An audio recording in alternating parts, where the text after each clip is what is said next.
तो आज हम लोग पढ़ने वाले हैं सेकेंड टाइप का इन्वर्जन फॉर्म। वो क्या होता है चलिए देखते हैं। तो आज का टॉपिक है सेकेंड टाइप इन्वर्जन फॉर्म। उसमें क्या होता है, तो जो फर्स्ट टाइप का इन्वर्जन फॉर्म था हम क्या करते थे उसमें जो पूरा कंप्लीट हो यानी कि helping verb plus main verb पूरे को सब्जेक्ट से पहले लिखते थे। जो फर्स्ट टाइप का था उसमें क्या करते थे, पहले हेल्पिंग वर्ब फिर मेन वर्ब देन सब्जेक्ट, ऐसा करना था। बट इससे पहले क्या था, एडवर्ब था, एडवर्ब ऑफ प्लेस। तो जो फर्स्ट टाइप का इन्वर्जन फॉर्म था उसमें हम क्या था, एडवर्ब ऑफ प्लेस होना चाहिए। तो जो फर्स्ट टाइप का इन्वर्जन फॉर्म है हम तब यूज करते हैं जब एडवर्ब ऑफ प्लेस सेंटेंस के अंत में ना लिखकर हम सेंटेंस के शुरुआत में लिख देते हैं स्ट्रेस करने के लिए। Adverb of place then helping verb then main verb then subject, ये था first type inverted form. But second type जो इन्वर्जन फॉर्म है उसको हम कब यूज करते हैं, इसको हम तब यूज करते हैं जब कोई निगेटिव एडवर्ब हम सेंटेंस के शुरुआत में लिख देते हैं। क्या करते हैं, इसको हम तब यूज करते हैं। इसका स्ट्रक्चर क्या होता है, एडवर्ब निगेटिव एडवर्ब, वो वर्ब जो निगेटिव मीनिंग कन्वे करता हो, उसके बाद हेल्पिंग वर्ब फिर सब्जेक्ट देन मेन वर्ब। ऐसा मैं क्यों कहा, सिर्फ इसमें सिर्फ हम हेल्पिंग वर्ब को ही सब्जेक्ट से पहले क्यों लाए हैं, ऐसा इसलिए जो अभी तक हम जब टेंस पढ़ रहे थे हमें देखा था जब इंट्रोगेटिव बनाना होता था, आज भी हम देखा जैसे he has gone, has he gone, हमने सिर्फ हेल्पिंग वर्ब को ही सेंटेंस को उसका हेल्पिंग वर्ब का ही पोजीशन चेंज किया था, हेल्पिंग वर्ब का ही पोजीशन चेंज किया। जैसे he has gone, has he gone, सिर्फ किसका पोजीशन चेंज किया, हेल्पिंग वर्ब का। जैसे हम कोई नेगेटिव सेंटेंस लिखे, ही हैज नॉट गॉन, तो ये जो नेगेटिव बनाना, सेंटेंस को नेगेटिव बनाना या फिर इंट्रोगेटिव बनाना, ये काम होता है हेल्पिंग वर्ब का। इसलिए हम जो हेल्पिंग वर्ब है उसको हम क्या करते हैं, उसका पोजीशन चेंज करते हैं। तो ये जो नेगेशन का काम होता है यानी कि सेंटेंस को नेगेटिव बनाना, ये काम होता है हेल्पिंग वर्ब का। तो हमको क्या करना होता है, जो नेगेटिव है यानी जो नॉट का मीनिंग कन्वे करना है उसके साथ हमको हेल्पिंग वर्ब लिखना होता है। इसलिए हम जो है हेल्पिंग वर्ब उसका पोजीशन चेंज कर देते हैं। ठीक,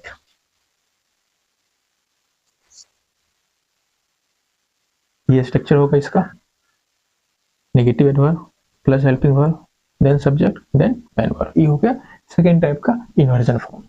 इसके कुछ एग्जांपल देखना, स्टार्ट करते हैं।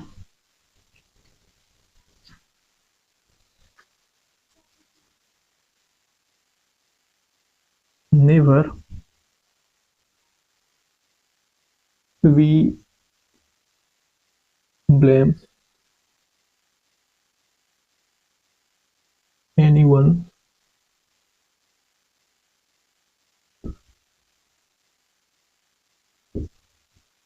necessarily।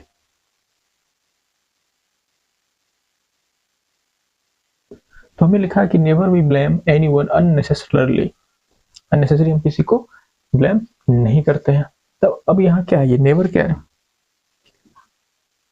ये जो नेवर है ये क्या है, एडवर्ब ऑफ फ्रीक्वेंसी है, but adverb of negative frequency. ये क्या है, एडवर्ब ऑफ नेगेटिव फ्रीक्वेंसी। ठीक, तो जो एडवर्ब ऑफ फ्रीक्वेंसी होती है उसका पोजीशन क्या होता है, इसका उसका पोजीशन होता है कहाँ, जिसका फ्रीक्वेंसी बता रहा था उस वर्ब से पहले जिसका वो फ्रीक्वेंसी बता रहा था। किसका फ्रीक्वेंसी बता रहा है, ब्लेम का।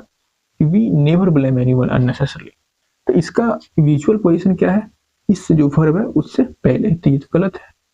अगर हम इसको असर्टिव फॉर्म में लिखना चाह रहे हैं, कौन फॉर्म में, असर्टिव फॉर्म में लिखना चाह रहे हैं, हम लिखेंगे never we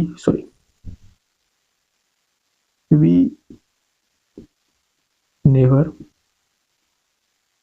blame anyone unnecessarily.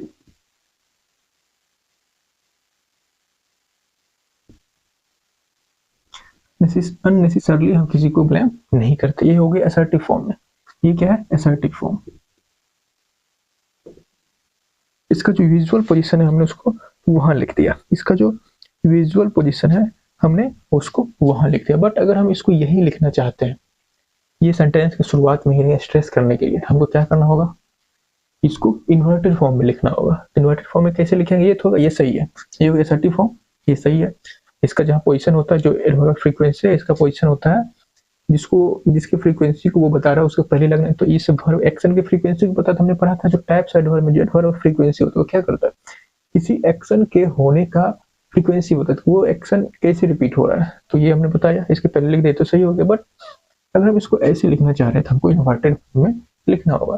Inverted form हम लोग क्या करते हैं, बोले हेल्पिंग वर्ब को सब्जेक्ट से पहले। ये क्या है, वी नेवर वी बिलोंग, ये क्या फर्स्ट पर्सन है प्लूरल नंबर, इसके साथ क्या कौन सा वर्ब लगा, वर्ब की फर्स्ट फॉर्म। अगर वर्ब की फर्स्ट फॉर्म है इसका मतलब ये क्या है, प्रेजेंट इन इंडेफिनिट टेंस है। अब एक प्रेजेंट इन इंडेफिनिट टेंस है, यहाँ हेल्पिंग वर्ब क्या होता है, प्रेजेंट इन इंडेफिनिट टेंस का डू या डज। बट हमारा सब्जेक्ट क्या है, प्लूरल है, यहाँ क्या होगा हेल्पिंग वर्ब डू। इसका क्या सही हो जाएगा, never do we blame anyone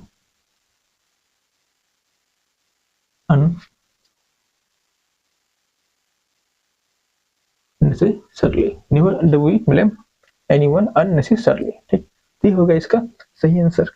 inverted form हो गया ये, इसका कौन सा फॉर्म हो गया ये, इन्वर्टेड फॉर्म।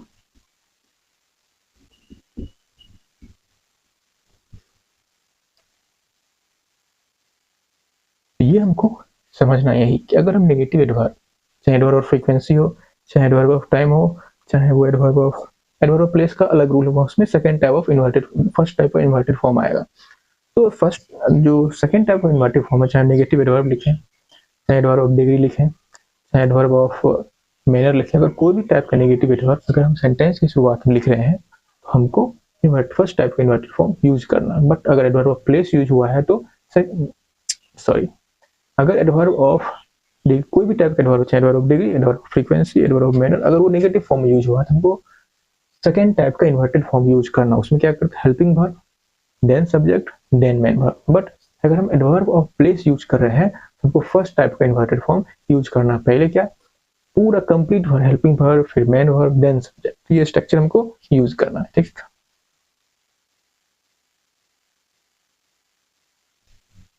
हमने क्या कहा,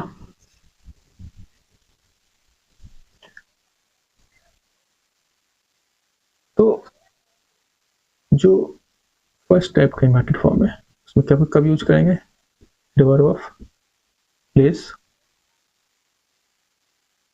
plus helping verb plus main verb plus subject, ये उसका स्ट्रक्चर होगा। और जो सेकेंड टाइप का इन्वर्टेड फॉर्म उसमें क्या होगा, नेगेटिव एडवर्ब, नेगेटिव एडवर्ब, कोई भी नेगेटिव एडवर्ब, चाहे एडवर्ब ऑफ डिग्री हो, चाहे एडवर्ब ऑफ मैनर हो, चाहे एडवर्ब ऑफ, बस प्लेस वाला यहाँ आएगा, बाकी जो बच गया और वो नेगेटिव फॉर्म है तो ये helping verb plus subject main verb, ये हमको याद रखना है।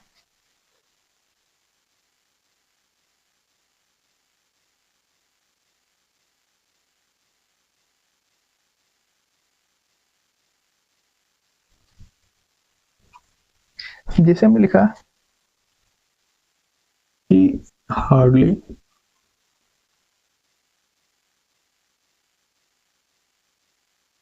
he had returned, वो मुश्किल से लौटा ही था। hardly he had returned home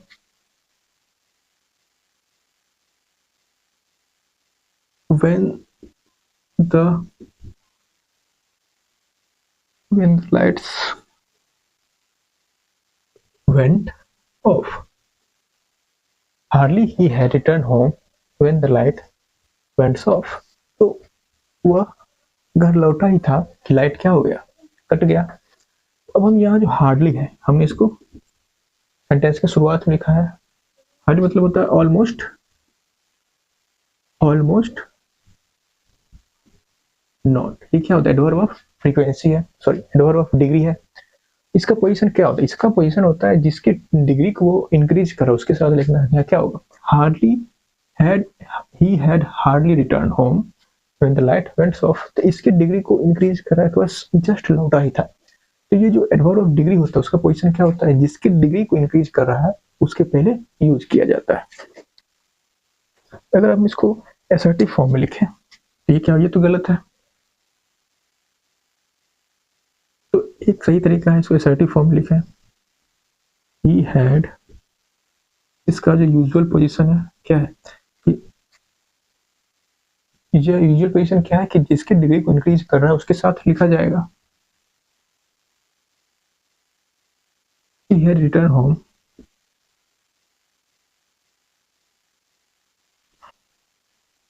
when the lights went of, जब लाइट चला गया, उस मुश्किल से ही घर लौटा था, उसी समय क्या हुआ, लाइट चला गया। ये हो गया सही, ये होगा यूजुअल पोजीशन, ये है इसका असर्टिव फॉर्म। ये क्या है, असर्टिव फॉर्म है, ठीक।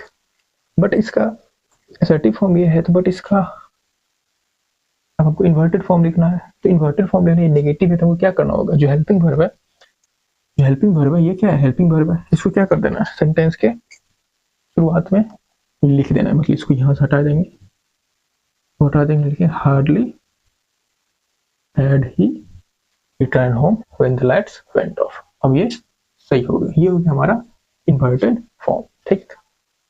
इस प्रकार से हमको सीखना का, अगर हम कोई नेगेटिव एडवर्ब सेंटेंस की शुरुआत में लिख दें तो हमको सेकेंड टाइप का इन्वर्टेड फॉर्म यूज करना होता है, जो हम देखें, या तो हम उसको असर्टिव फॉर्म में ही लिखे, मतलब जो एडवर्ब का यूजुअल पोजीशन है जहां उसको होना चाहिए वही लिख देते, हो गया असर्टिव फॉर्म, ठीक। ये क्या है, एडवर्ब ऑफ डिग्री है। कुछ और एग्जांपल हम देखते हैं।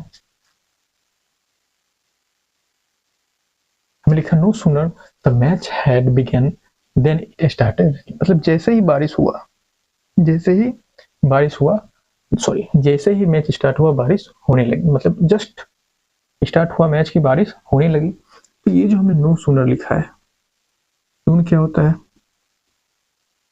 Adverb of time. सूनर क्या है, कंपैरेटिव डिग्री है इसी का, इस सून का कंपैरेटिव डिग्री है। जो एडवर्ब होते हैं उसमें भी डिग्रीज होती है, जब हम बात कर रहे थे एट्रीब्यूट्स ऑफ एडजेक्टिव एडवर्ब क्या होते हैं, डिग्री, ठीक, इसमें भी डिग्रीज होती हैं। और ये जो हमें लिखा है नो सूनर, नो सूनर ये क्या है, नेगेटिव वर्ब ऑफ टाइम, ये बस नेगेटिव है, मतलब हमने नेगेटिव कर दिया, बाकी है तो ये एडवर्ब ऑफ टाइम। तो अगर हम एडवर्ब ऑफ टाइम को, नेगेटिव एडवर्ब ऑफ टाइम को सेंटेंस की शुरुआत में लिखने तो इसमें क्या करना होगा, इन्वर्टेड फॉर्म में लिखना होगा। एक तो तरीका है कि लिख देंगे the match had no sooner begun than it started raining. तो हम इसको स्ट्रेस कर रहे हैं तो हम यहाँ लिख देंगे, तो ये तरीका है जिसको हम स्ट्रेस कर रहे हैं। या फिर ये क्या है, adverb of time, adverb of time को हम कहाँ लिखते हैं, सेंटेंस उसके लास्ट हम क्या लिख देंगे, the match had begun no sooner, no sooner than it start raining, हम यहाँ इसको लिख सकते हैं। इसको एक तो इसका फॉर्म हो गया the match had begun no sooner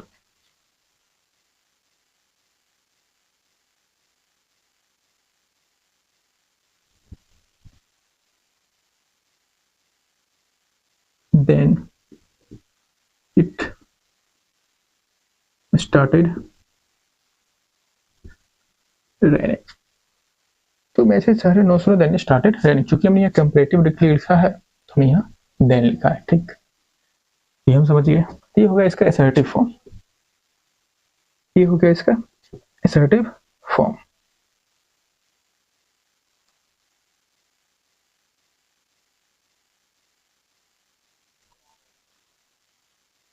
तो अब इसका कौन सा फॉर्म लिखना है, इन्वर्टेड फॉर्म। इन्वर्टेड फॉर्म क्या होगा, नो सूनर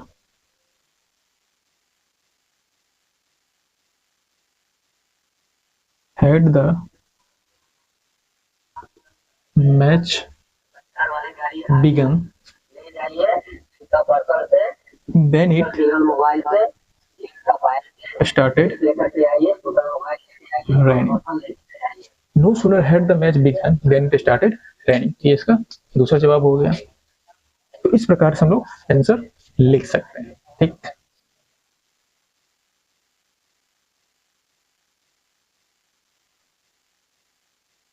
तो अब हम लोग जानते हैं कौन सा एडवर्ब फॉर्म, उसका पोजीशन क्या होता है। पोजीशन ऑफ एडवर्ब मतलब किसका, कौन सा एडवर्ब को किसके साथ लिखा है, तो उसका पोजीशन क्या होता है वो हम देखते हैं।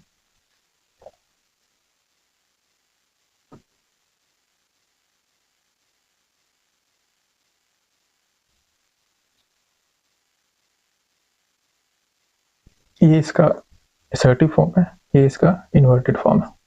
जो ब्लू कलर है वो इन्वर्टेड है, जो रेड कलर है वो असर्टिव फॉर्म है। हम ये बोल रहे हैं कि जो एडवर्ब ऑफ टाइम है, दूसरा जो एडवर्ब ऑफ मैनर है, तीसरा जो एडवर्ब ऑफ प्लेस है, इसको कहाँ लिखा जाता है, at the end of verb, verb के अंत में। अगर उसके लास्ट में ऑब्जेक्ट ना हो तो डायरेक्ट वर्ब के लास्ट में लिख देंगे। अगर ऑब्जेक्ट है, जैसे वर्ब यहाँ हो जाएगा एडवर्ब ऑफ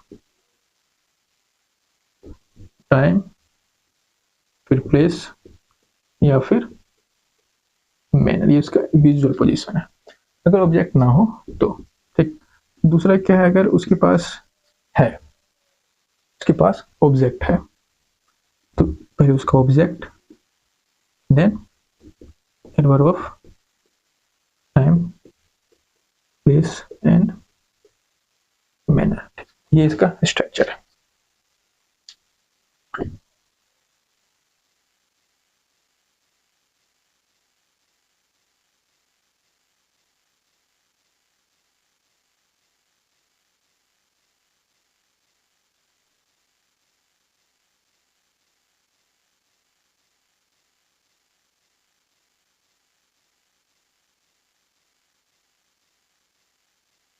ये तो हो गया कि जो एडवर्ब ऑफ टाइम है, जो एडवर्ब ऑफ प्लेस है, जो एडवर्ब ऑफ मैनर है, वो वर्ब के लास्ट में लिखा जाता है।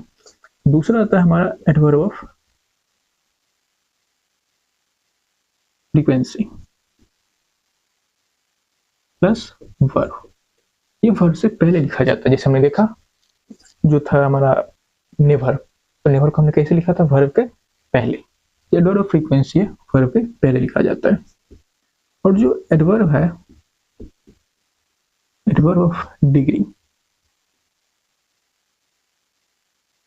जो एडवर्ब ऑफ डिग्री है उसको कहाँ लिखा जाता है, उसको लिखा जाता है उस वर्ड से पहले जिसके इंटेंसिटी को हमको इंक्रीज करना है।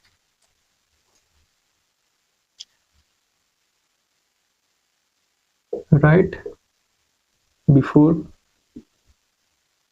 दैट वर्ड whose intensity या फिर degree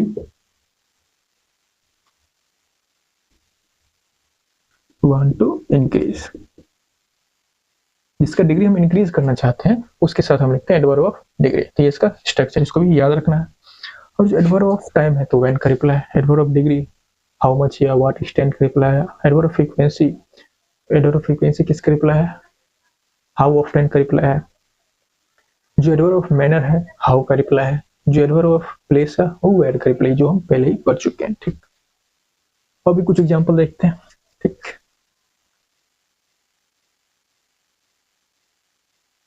not only they tell lie but also cheat others, ये जो नॉट ओनली यानी कि जो ओनली है, इसमें बारे में कुछ समझते हैं। ये जो हमारा ओनली होता है, ये एडवर्ब ही होता है जिसको हम यूज करते हैं स्ट्रेस करने के लिए, वर्ब यूज टू स्ट्रेस। और ये जो ओनली है वो डिटर्मिनर भी होता है, ये ओनली डिटर्मिनर भी होता है, डिपेंड करता है हम इसको सेंटेंस में कैसे यूज कर रहे हैं। तो ये जो हमने लिखा है नॉट ओनली, ये जो हमने लिखा है नॉट ओनली, ये जो नॉट ओनली बट ऑल्सो का जो कॉम्बिनेशन होता है, ये एक क्या होता है, कोरिलेटिव कंजंक्शन होता है। अभी हम जब कंजंक्शन पढ़ेंगे उसमें बताएंगे, इसको बोलते हैं कोरिलेटिव कंजंक्शन।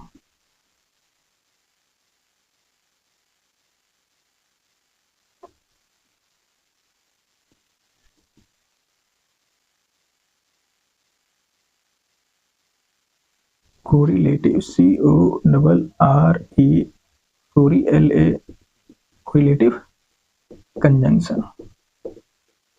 ये जो नॉट ओनली बट ऑल्सो है, ये कोरिलेटिव कंजंक्शन है, ये पेयर में यूज होते हैं, ठीक, इसलिए हम इसको कोरिलेटिव कंजंक्शन बोलते हैं। इसका जो मेन कंजंक्शन है वो है बट। कौन है? बट।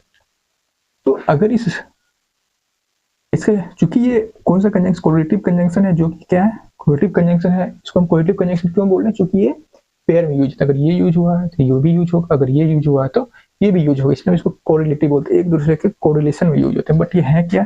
कंजंक्शन तो दो ही टाइप के होते हैं, ये बिलोंग करते हैं क्या बोलते हैं, compound subnet and coordinate conjunction से। है क्या? Coordinate conjunction. कोरिलेटिव कंजंक्शन इसलिए बोलते हैं क्योंकि ये पेयर में यूज होते हैं, बट ये है क्या? Correlative conjunction. अब कोरिलेटिव कंजंक्शन का क्या काम होता है? सेम रैंक के स्ट्रक्चर को कनेक्ट करना। जो हम कंजंक्शन पढ़े थे तो बताए थे, तो सेम रैंक स्ट्रक्चर कनेक्ट करने से क्या मतलब है? इसका ये मतलब है कि वो सब्जेक्ट को सब्जेक्ट से कनेक्ट करेगा, ऑब्जेक्ट को ऑब्जेक्ट से कनेक्ट करेगा। तो यहाँ नॉट ओनली किसके साथ यूज हुआ है? दे के साथ, तो बट ऑल्सो को भी, दे क्या है? एक नाउन है, तो बट ऑल्सो को भी नाउन के साथ यूज होना चाहिए, बट ये किसके साथ यूज हो रहा है? वर्ब के साथ। ये तो गलत है। बट दूसरी बात ये, हमारे पास जो सब्जेक्ट है एक ही है, हमने क्या कहा, जो कोऑर्डिनेट कंजंक्शन होता है, सब्जेक्ट को सब्जेक्ट से, ऑब्जेक्ट ऑब्जेक्ट से, सब्जेक्ट तो एक ही है, ये तो हो नहीं सकता है, तो इसके साथ यूज नहीं हो सकता अगर इसको हम as a correlative conjunction use करें। हमारे पास दो क्या है? हमारे पास दो है वर्ब, एक ये वर्ब है, एक ये वर्ब है, और एक ये वर्ब है। तो अगर हम इसको असर्टिव फॉर्म में लिखें तो कैसे लिख सकते हैं? हमने नॉट ओनली क्या होता है ये समझ लिया, ओनली क्या होता है ये भी समझ लिया। तो अगर हम इसको असर्टिव फॉर्म में लिखें कैसे लिखेंगे? क्योंकि दो वर्ब है तो हम दो वर्ब के साथ ही लिखेंगे। They tell lie, they not only tell lie, ये है वर्ब, ठीक। They not only tell lies, ठीक, बट ऑल्सो चीट अदर्स। ये हो गया असर्टिव फॉर्म, ये हो गया असर्टिव फॉर्म।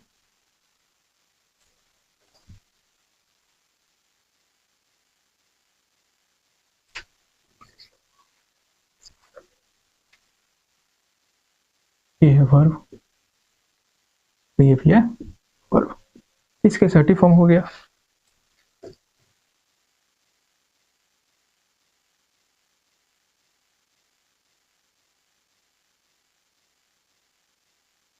असर्टिव फॉर्म हम इसको ऐसे लिख सकते हैं,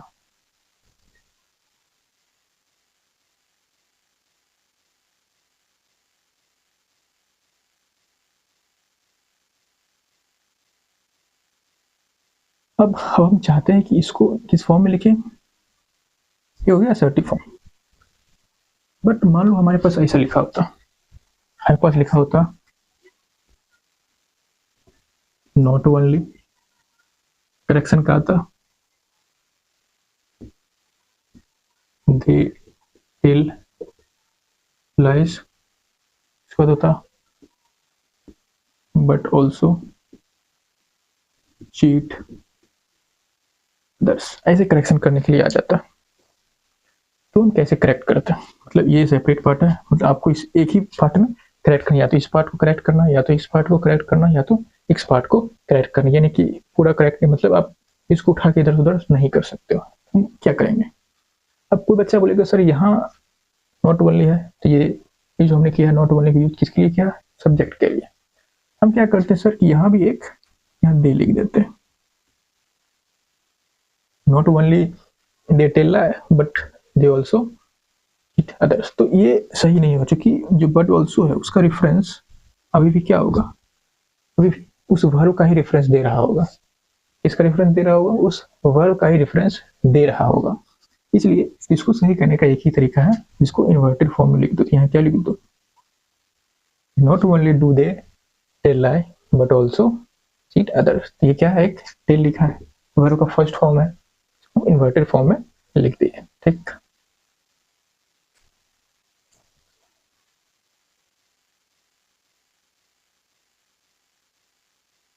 हमने ये कहा जो ओनली है उसको हम कहीं भी यूज कर सकते हो, वो सिचुएशन के हिसाब से अपना मीनिंग कन्वे कर देता है। ठीक, जैसे हमने लिखा कि only I want to meet him once, तो यहाँ ये ओनली क्या मीनिंग कन्वे कर रहा है, ओनली आई, इसका मतलब हुआ सिर्फ मैं ही मिलना चाहता हूँ, सिर्फ मैं ही मिलना चाहता हूँ, सिर्फ आई ही मिलना चाहते हैं।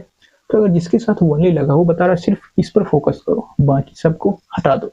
मतलब only I want to meet him, only I want to meet him once, तो ओनली कौन चाहता है मीट करना, सिर्फ आई, उसके छोड़ उसके सिवा कोई और नहीं चाहता, सिर्फ आई चाहता है मिलना। ठीक, इसका मतलब क्या होगा, आई ओनली वांट, इसका मतलब हो गया मैं सिर्फ चाहता हूँ, बाकी कुछ कोशिश नहीं करता हूँ मिलने का। मैं आई ओनली वांट, मैं सिर्फ चाहते रहता हूँ कहाँ मिल लो बट करता कुछ नहीं मिलने के लिए। ठीक है, इसका मतलब है ओनली आई वांट, मतलब आई ओनली वांट, मैं सिर्फ चाहता हूँ और कुछ नहीं करता हूँ। इसका मतलब है ओनली आई वांट, मतलब सिर्फ मैं ही मिलना चाहता हूँ और कोई नहीं।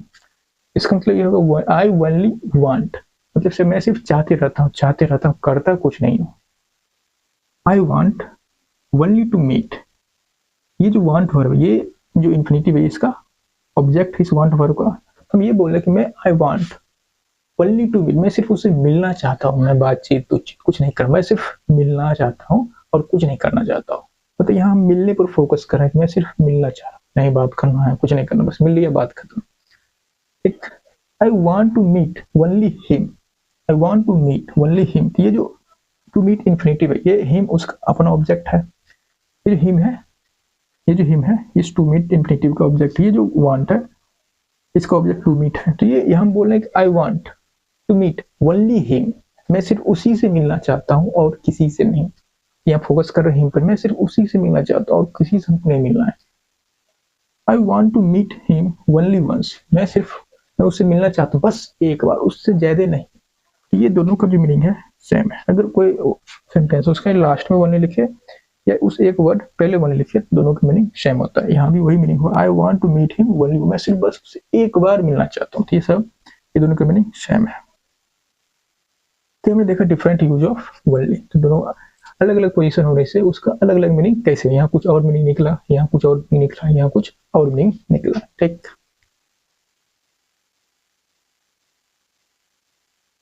तो यहाँ हमने तीन वर्ड लिखा है, तीनों का सेम मीनिंग है। तीनों क्या है, एडवर्ब फ्रेज है, under no situation, on no condition, in no condition, ये सब क्या है, एडवर्ब फ्रेज है। फ्रेज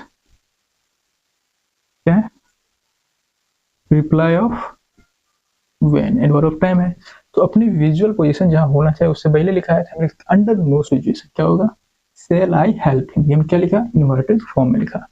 तो ये बोलना, जैसे हम जैसे लिखते हैं नेवर, नेवर का मतलब क्या होता है, एट नो पॉइंट।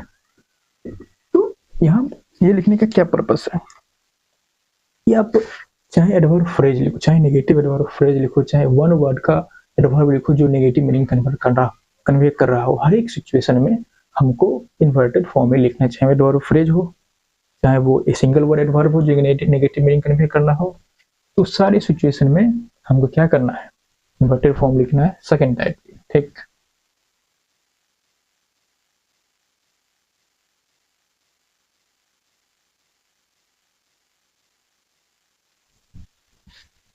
तो ये वन वर्ड एडवर्ब हो जो नेगेटिव मीनिंग नेगेशन कर रहा हो, चाहे पूरा कोई ग्रुप ऑफ वर्ड हो वो एज एडवर्ब काम कर रहा हो, नेगेटिव मीनिंग कन्वे कर रहा हो, सारे सिचुएशन में हमको इन्वर्टेड फॉर्म लिखना है।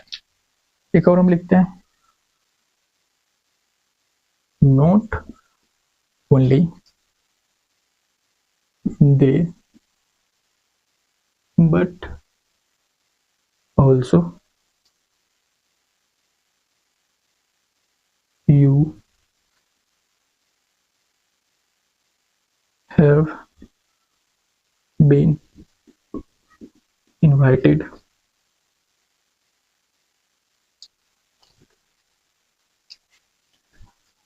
so not only they but also you have been invited। ठीक है, यहाँ क्या है, नॉट ओनली, ये क्या है, बट ऑल्सो। अब ये किसको कनेक्ट कर रहा है, ये दो सब्जेक्ट को कनेक्ट कर रहा है, ये दो सब्जेक्ट को कनेक्ट कर रहा है, ए और यू को। तो अगर ये वर्ब को कनेक्ट करेगा तो ये नॉट ओनली किसकी तरह काम कर रहा होगा, एडवर्ब की तरह, और हमको इन्वर्टेड फॉर्म लिखना पड़ेगा। बट अगर ये दो सब्जेक्ट को कनेक्ट कर रहा होगा तो ये नॉट ओनली किसको बन जाएगा, डिटर्मिनर। तो ये डिटर्मिनेट कर रहा है, स्ट्रेस कर रहा है दे पर, और बट क्या हो गया हमारा, कंजंक्शन, जो कि इस दोनों को कनेक्ट कर रहा है। तो अगर हम वर्ब को कनेक्ट करेंगे, अगर हम not only but also say verb को कनेक्ट कर रहे हैं तो हमको इन्वर्टेड फॉर्म लिखना होगा, क्योंकि उस समय वो एडवर्ब की तरह काम कर रहा है। बट अगर हम not only but also say किसी वर्ब को नहीं, अगर हम किसी दो सब्जेक्ट को कनेक्ट कर रहे हैं तो उस समय डिटर्मिनेंट की तरह काम करेगा, और उस समय हमको इन्वर्टेड फॉर्म नहीं लिखना है। ये आप नोट पॉइंट बना के लिख लीजिएगा। ठीक,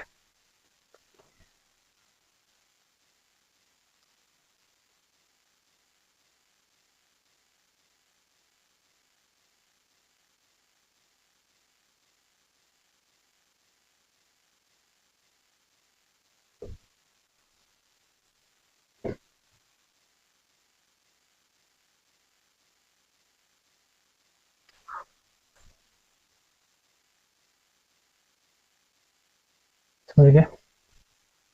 तो सब्जेक्ट को कनेक्ट कर रहा है, डिटर्मिनर की तरह काम कर रहा है। चूंकि अब डिटर्मिनर की तरह काम कर रहा है, सेंटेंस की शुरुआत में लिखा हुआ है, फिर भी हम उसको इन्वर्टेड फॉर्म में नहीं लिखेंगे। अगर वो कोई वर्ब को कनेक्ट कर रहा होता तो हम इसको इन्वर्टेड फॉर्म में लिखते, जैसे हमने पहले सेंटेंस में देखा था। अब not a word, not a word, not मतलब नो, नॉट अ मतलब नो। हम लिखे नॉट एनी, मतलब भी नो। क्यों नो, कहा था जब एनी है समटाइम रेफर करता है ए, एक चीज को, समटाइम रेफर करता है ए को। तो नॉट अ मतलब हो गया नो, नॉट एनी का मतलब हो गया नो। तो इसको क्या लिख सकते हैं, no word he speak to anyone. मान लो अगर ये ऐसा लिखा होता, नो क्या होता है, डिटर्मिनर होता है, वर्ड क्या है, इस नाउन को डिटर्मिनेट कर रहा है, और ये ही क्या है, ही हमारा सब्जेक्ट है। स्पीक टू एनीवन तो हमारा सब्जेक्ट है ही, स्पीक टू एनी तो ये हमारा ही सब्जेक्ट है, स्पीक क्या है, मेन फॉरवर्ड। ये जो नो वर्ड हमने लिखा है ये क्या है, ऑब्जेक्ट है। ये क्या है, ऑब्जेक्ट है। तो एक्चुअली में हमारा ये लिखा है, he speak no word to anyone, he speak no word to anyone. उसने किसी को एक शब्द भी नहीं कहा। ये हमारा लिखा हुआ है, ही हमारा सब्जेक्ट है, नो वर्ड हमारा, चूंकि नो डिटर्मिनर है, ही वर्ड है। तो अगर ये सब्जेक्ट होता फिर ही क्या है, अगर ये सब्जेक्ट है तो ही क्या है, तो एक्चुअली हमारा क्या है, सब्जेक्ट ही है, और स्पीक मेन वर्ब है। और ये जो नो लिखा है डिटर्मिनर है, जो इस वर्ड को डिटरमिन कर रहा है। ठीक, और ये ऑब्जेक्ट है, किसका ऑब्जेक्ट है, इस स्पीक का। तो हमने इसको ऐसे लिखा है। ठीक, तो एक्चुअली ये लिखा है, he speak no word to anyone. इसको हम ये भी लिख सकते हैं, he speak not any word to anyone. हम लिख सकते हैं, he speak not a word to anyone.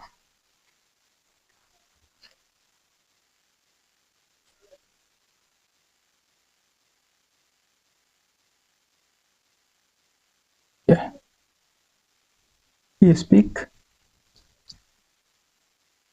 he not speak, he do not speak any word to anyone। ये हो गया।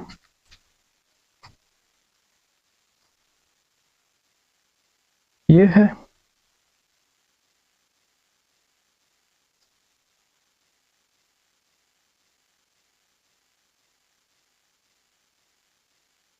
अब हम इसको क्या करते हैं, एक्चुअली या तो ये लिखा है या तो ये लिखा है। अगर ये डिटरमिनर है तो इसको हम इन्वर्टेड फॉर्म नहीं बना सकते, क्योंकि इन्वर्टेड फॉर्म जो होता है वो किसका एट्रीब्यूट है, वो है एडवर्ब का। इन्वर्टेड फॉर्म हम तब बनाते हैं जब कोई नेगेटिव एडवर्ब लिखा हो, ना कि कोई डिटरमिनर। चूंकि इन्वर्टेड फॉर्म एट्रीब्यूट से एडवर्ब का, ना कि डिटरमिनर का, तो हम यहाँ इन्वर्टेड फॉर्म नहीं बनाएंगे। बट अगर ये ऐसा है तो हमको इन्वर्टेड फॉर्म बनाना पड़ेगा। तो इसको देखिए, हमारा हेल्पिंग वर्ब क्या है, डू। तो हम क्या लिखेंगे, not a word does he, तो यहाँ स्पोक लिखा है, सॉरी, क्योंकि यहाँ स्पोक लिखा है तो यहाँ हेल्पिंग वर्ब क्या हो जाएगा, ये स्पोक। फिर यहाँ क्या हो जाएगा, डिड स्पीक। ठीक, क्या हो जाएगा अब, हाँ क्या लिख रहे थे, not a word did he speak to any one, ये हो जाएगा इसका इन्वर्टेड फॉर्म। तो कुल मिला के कहने का क्या मतलब है, कुल मिला के कहने का ये मतलब, अगर हम कोई भी वर्ड ऑफ नेगेशन सेंटेंस की शुरुआत में लिखे, हमको इन्वर्टेड फॉर्म लिखना ही पड़ता है। ठीक, बट ये डिटरमिनर है, इसे अगर कोई डिटरमिनर लिखा है तो नहीं लिखना, जैसे हम नॉट ओनली के केस में बोल रहे थे। क्योंकि जो एडवर्ब ऑफ नेगेशन है, नेगेशन जो एट्रीब्यूट है, इन्वर्टेड फॉर्म जो एट्रीब्यूट है वो किसका एट्रीब्यूट है, वो एट्रीब्यूट है एडवर्ब का। अगर कोई एडवर्ब नेगेटिव फॉर्म में लिखा गया है सेंटेंस की शुरुआत में, तब हम इन्वर्टेड फॉर्म में लिखते हैं, ना कि डिटरमिनर।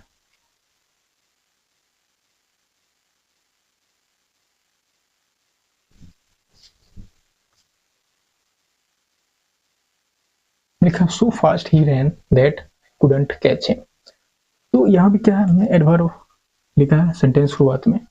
तो कुल मिला के बात ये है, अगर हम कोई भी वर्ड एडवर्ब सेंटेंस की शुरुआत में लिख रहे हैं, कोई भी एडवर्ब सेंटेंस की शुरुआत में लिख रहे हैं स्ट्रेस करने के लिए, तो हमको उसके साथ इन्वर्टेड फॉर्म लिखना होगा। अगर एडवर्ब ऑफ प्लेस है, second type, first type inverted form, पूरा वर्ब सब्जेक्ट से पहले अगर कोई एडवर्ब ऑफ नेगेटिव एडवर्ब या फिर कोई ऐसा वर्ड को हम स्ट्रेस करने के लिए सेंटेंस शुरुआत में लिख दीजिए, उसका यूजुअल पोजीशन जहाँ उसको होना चाहिए वहां ना लिख के उसको हम सेंटेंस में लिख दिया, हमको इन्वर्टेड फॉर्म में लिखना होगा। एक तो हो गया इसका यूजुअल पोजीशन। ठीक है, सो फास्ट क्या है, how he ran so fast. ये एडवर्ब ऑफ मैनर है, तो दौड़ने का तरीका बता रहे थे, तो हम बोल सकते हैं he ran so fast that I couldn't catch him। एक तो ये हो गया, तो ये हो गया, ये हो गया हमारा असर्टिव फॉर्म, ये हमारा हो गया असर्टिव फॉर्म। दूसरा हमारा क्या हो गया, तो fast did he run that I couldn't catch him। ये होगा इन्वर्टेड फॉर्म। हमने डिड क्या लिखा, चूंकि यहाँ रन है जो कि वर्ब की सेकेंड फॉर्म है, यानी पास्ट इंडेफिनिट है, इंडेफिनिट, इसलिए इसका हेल्पिंग वर्ब क्या हो जाएगा, डिड। ये हमारा होगा इन्वर्टेड फॉर्म, ये हो गया हमारा असर्टिव फॉर्म। तो कोई भी एडवर्ब अगर हम सेंटेंस की शुरुआत में लिखते हैं सेंटेंस को स्ट्रेस करने के लिए, तो आपको इन्वर्टेड फॉर्म लिखना होगा। सेकेंड टाइप की एडवर्ब ऑफ प्लेस है तो फर्स्ट टाइप की इन्वर्टेड फॉर्म। बस इस बात को समझना है। अगर मैं इसको यूज जहां इसको होना, जैसे एडवर्ब ऑफ क्या है, एडवर्ब ऑफ मैनर है, इसका पोजीशन क्या होता है, वर्ब के बाद, वर्ब के बाद लिखा, ये हो गया असर्टिव फॉर्म। यहाँ कोई फिर या फिर हमको इन्वर्टेड फॉर्म लिखने की कोई जरूरत नहीं है। ठीक,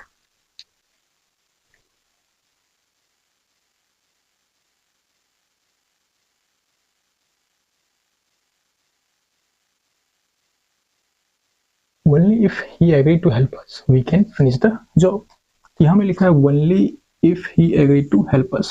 ये क्या है, एक कंडीशनल क्लॉज, एक कंडीशन है, अगर वो हमको मदद करने के लिए तैयार हुआ तो हम इस जॉब को फिनिश करेंगे।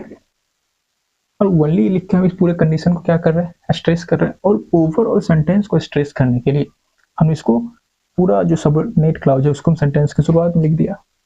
तो अब बात आता है, अगर हम इसको स्ट्रेस करने के लिए लिख रहे हैं सेंटेंस की शुरुआत, हम क्या करें, ओनली लिखकर इस कंडीशन को स्ट्रेस कर रहे हैं, और इस पूरे स्टेटमेंट को स्ट्रेस करने के लिए हमने ओनली लिखा है if he agree to help us. मान लो ये ओनली ना लिखा होता, ये सेंटेंस क्या था, सही था, ये सेंटेंस क्या था, सही था, if he agree to help us we can finish the job, ये हो गया, कोई दिक्कत नहीं था। बट क्योंकि यहाँ ओनली लिख दिया गया है, ये एक स्ट्रेसिंग वर्ड है, only if he agree to help us, only लिखकर पूरे स्टेटमेंट को, कंडीशन को स्ट्रेस कर रहा था। अगर हम पूरे कंडीशन को स्ट्रेस कर रहे हैं तो हमको इसको इन्वर्टेड फॉर्म में लिखना होगा।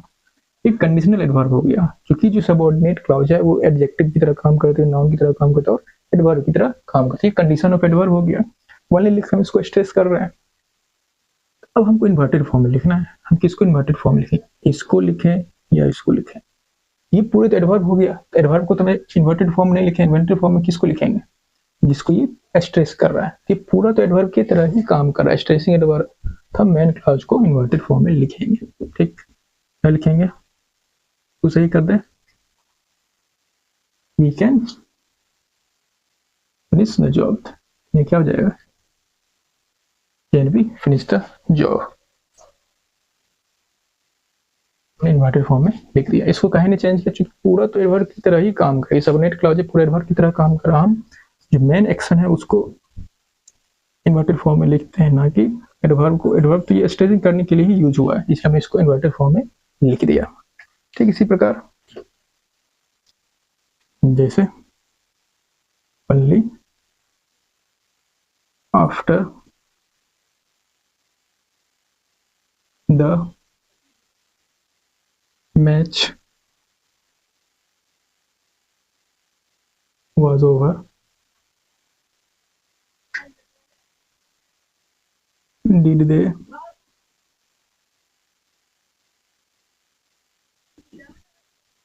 realize that fact, हम लोग ऐसे लिखेंगे।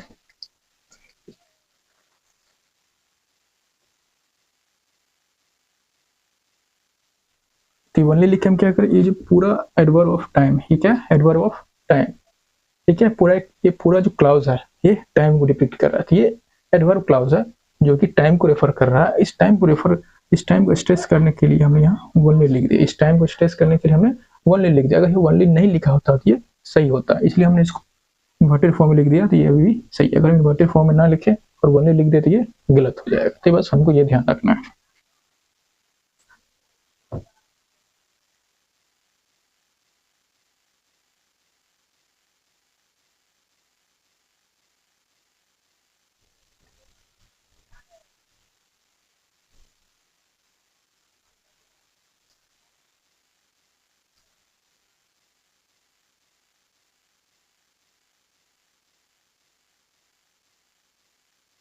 ये हम समझ गए।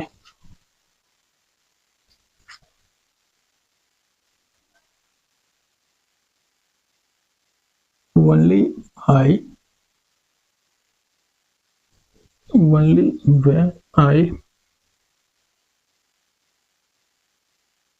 when I promised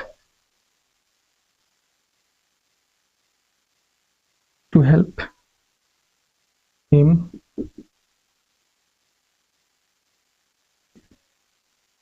did he stop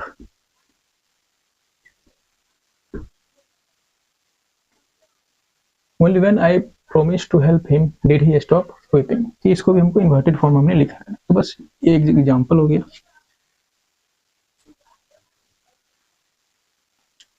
ये हो गया। ठीक, हमको समझ में आ गया। अब एक और बात हम लोग को सीखना था, हमने इन्वर्टेड फॉर्म सीख लिया था। अगर हमको इन्वर्टेड फॉर्म लिखना हो तो इन्वर्टेड फॉर्म लिखना होता है मेन क्लॉज को, सबऑर्डिनेट क्लॉज को नहीं, क्योंकि सबऑर्डिनेट क्लॉज जो होता है वो तो एडवर्ब की तरह ही काम कर रहा होता है, वो तो स्ट्रेस करने के लिए हमने सेंटेंस की शुरुआत में लिख दिया है। तो इन्वर्टेड फॉर्म में कब लिखते हैं, जब ओनली उसके साथ में लिखा हो स्ट्रेस करने के लिए, बट ओनली ना लिखा हो तो इन्वर्टेड फॉर्म में लिखने की जरूरत नहीं है, इसको भी हमको ध्यान रखना है। ठीक, नोट बना के लिख लीजिएगा।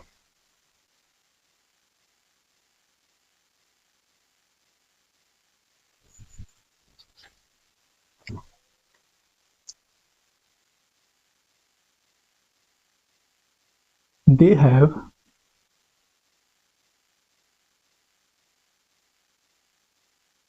पास द टेस्ट तो I have,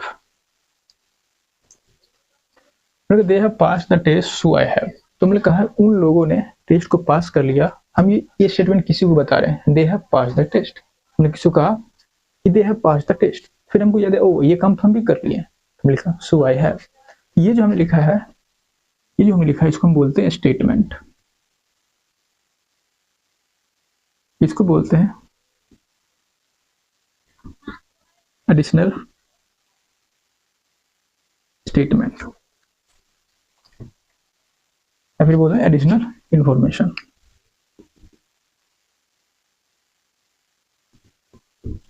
they have pass the test so I have, तो कहा उन्होंने टेस्ट पास कर, तो जैसे हम किसी को बता रहे थे कि they have pass the test, हमको पता चला हम भी तो एग्जाम दिए थे, हम भी पास किए, सो आई हैव, तो हमने उससे रिलेटेड कुछ इन्फॉर्मेशन को कन्वे किया उस स्टेटमेंट के साथ ही, तो इसी को हम बोलते हैं एडिशन टू स्टेटमेंट। तो हमने कोई स्टेटमेंट किसी को बताया और हमको याद है ओ इसी से रिलेटेड हमने कुछ काम किया है, हमने उस इन्फॉर्मेशन को भी उसी के साथ बोल दिया, तो उसी को हम बोलते हैं addition to statement, addition to statement. ये जो हमने लिखा है एडिशनल इन्फॉर्मेशन, इसी को हम बोलते हैं एडिशन टू स्टेटमेंट।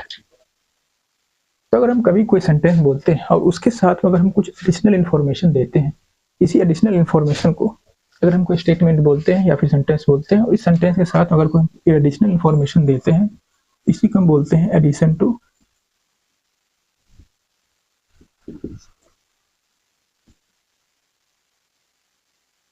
इसी को हम बोलते हैं एडिशन टू स्टेटमेंट। इसको क्या बोलते हैं, एडिशन टू स्टेटमेंट। तो अगर हम कोई सेंटेंस है उसके साथ में कोई एडिशनल इन्फॉर्मेशन देते हैं, तो ये जो एडिशन टू स्टेटमेंट लिखते हैं, ये इसको लिखने के दो तरीके हैं। क्या क्या है देखते, ये तो फिलहाल सही है, ये तो फिलहाल सही है।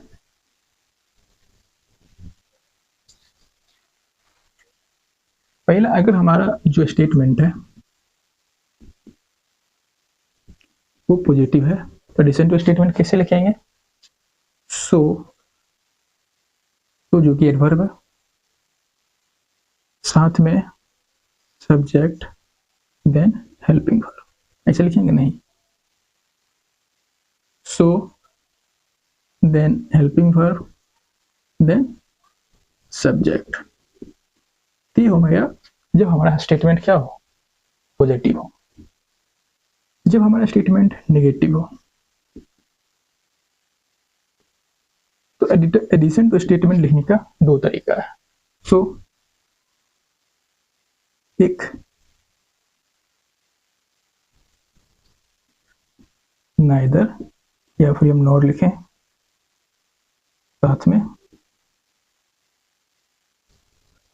क्या negative helping verb plus subject.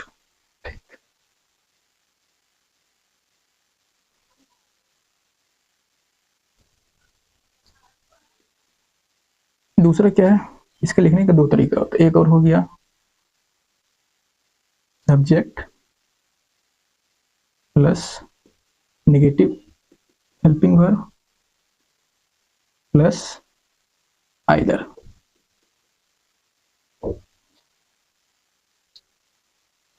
ये जो हमने सो लिखा है, नाइदर लिखा है, आइदर लिखा, अभी ये एडवर्ब की तरह काम कर रहा है। जब हम आपको प्रोनाउन पढ़ा रहे थे हमने बोला था आइदर, नाइदर डिटरमिनर होते हैं, या फिर बोला था प्रोनाउन होते हैं, बट हम यहाँ बोल रहे हैं ये एडवर्ब भी होते हैं। फिर से आप देख सकते हैं कि कोई भी वर्ड का पार्ट ऑफ स्पीच फिक्स नहीं, वो डिपेंड करता है कि वो सेंटेंस कैसे यूज हो रहा है। ठीक,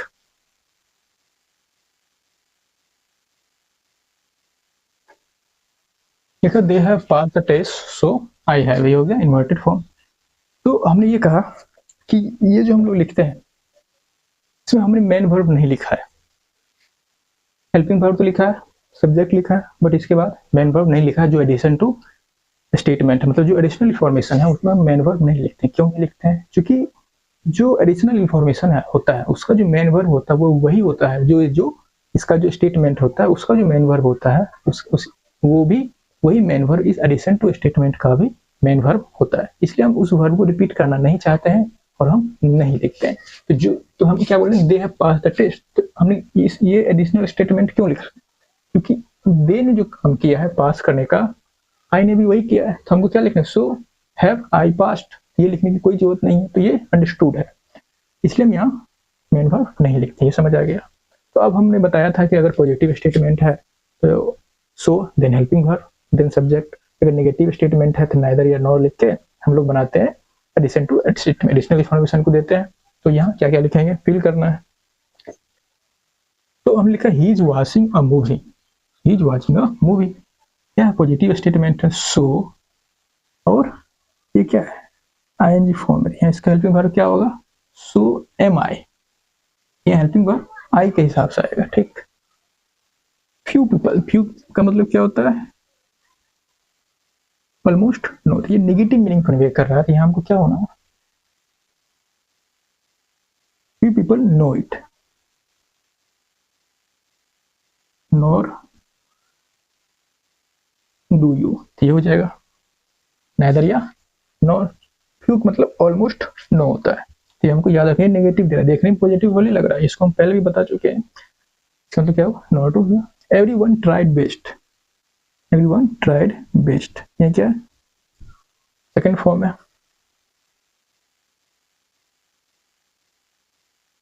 सो did my friend, positive statement है। सेल्डम, सेल्डम क्या होता है, almost never, adverb of frequency हम लिखा चुके हैं टाइप्स ऑफ एडवर्ब में। So we seldom go there on foot,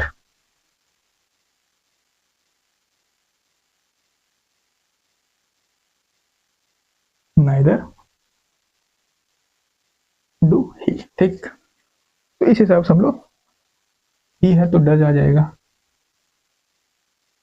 इस हिसाब से हमने बना लिया, कि हम नाइदर भी लिख सकते हैं नॉर भी लिख सकते हैं, कोई दिक्कत नहीं है। तो यहाँ सेल्डम था, ये समझना था। तो यहाँ जो हेल्पिंग वर्ब आता है वो आता है इसके अनुसार, ठीक। हेल्पिंग वर्ब किसके अनुसार है, इसके अनुसार, डू है, अगर यहाँ ही होता तो यहाँ डज आता, ठीक। आई है इसलिए हेल्पिंग वर्ब एम आया है, एम क्यों लिखा, चूंकि प्रेजेंट कंटिन्यूअस टेंस है, प्रेजेंट कंटिन्यूअस टेंस में जो हेल्पिंग वर्ब होता है इज एम आर होता है, तो यहाँ आई के हिसाब से क्या आएगा, एम आएगा, ठीक।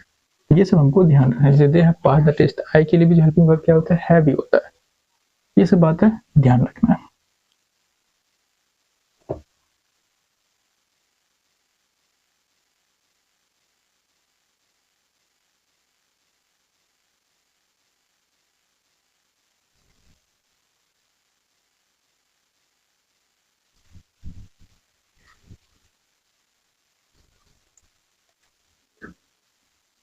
He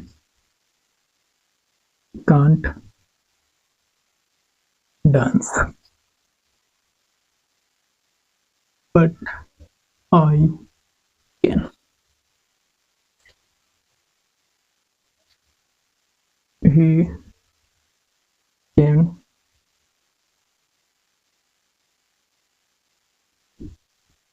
dance and I,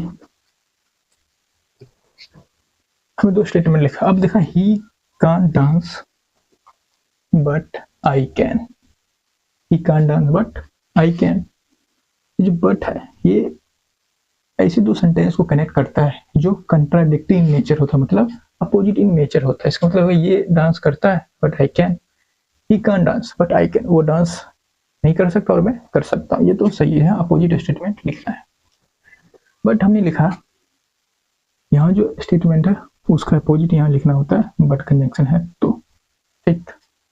लेकिन ही कान डांस एंड आई, अब यहाँ एंड लिखा है तो इस यहाँ जो अगर नेगेटिव इन्फॉर्मेशन है तो यहाँ भी नेगेटिव इन्फॉर्मेशन ही देना है।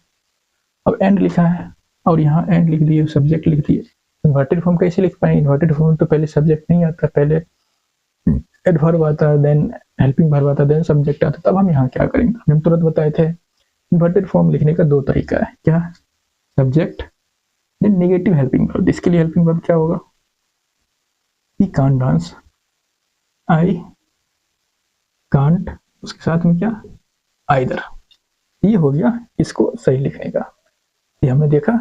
तो अगर एंड आ जाए बट आए तो इसका अपोजिट लिखा जाता है, कोई दिक्कत नहीं, बट हमको ऐसा जो स्टेटमेंट लिखा है इसी से रिलेटेड यहाँ भी स्टेटमेंट लिखना है, तो यहाँ कौन सा फॉर्म यूज करेंगे, असर्टिव, ये क्या है हमारा असर्टिव फॉर्म, असर्टिव फॉर्म है क्या लिखने का, एडिशन टू इन्फॉर्मेशन लिखने का। कब, जब स्टेटमेंट नेगेटिव हो। तो एडिशन टू इन्फॉर्मेशन लिखने का दो तरीका होता है, तो एडिशनल स्टेटमेंट लिखने का दो तरीका, एक असर्टिव फॉर्म में, एक इन्वर्टेड फॉर्म। यहाँ हमने जो लिखा है एक असर्टिव फॉर्म में लिखा है, ठीक।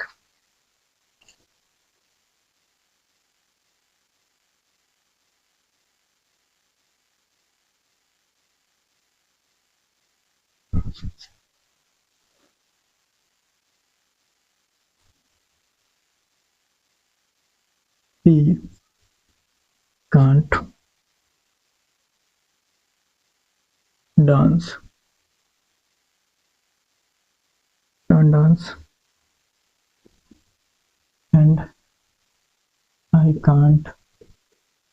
एक तो ये हो गया असर्टिव फॉर्म में, देखो ही कांट डांस, क्या लिख देंगे, नॉर या नाइदर कैन आई।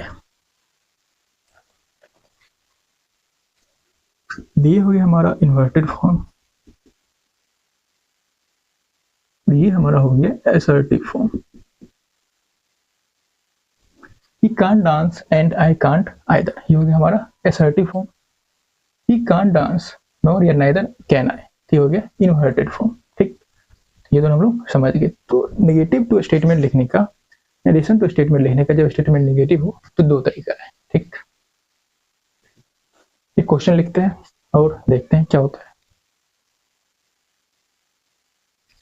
सेंटेंस लिखा, Canada does not require US citizen to have visa and. तो यहाँ एंड लिखा है तो कौन सा फॉर्म आएगा, असर्टिव फॉर्म आएगा। नाइदर क्या है, तो नाइदर क्या होता है, neither does Mexico, neither does Mexico होता है, ये तो ऐसे भी गलत है, ये तो इन्वर्टेड फॉर्म भी नहीं है। मैक्सिको डज नाइदर, ये भी नहीं है inverted form. Mexico does either, ये तो असर्टिव फॉर्म नहीं है।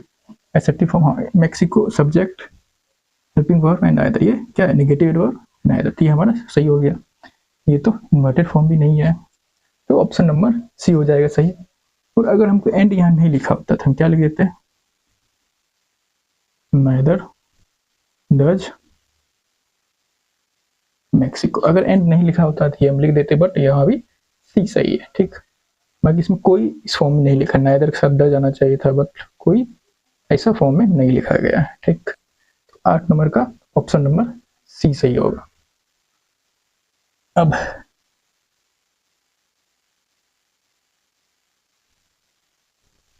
एक और एग्जांपल,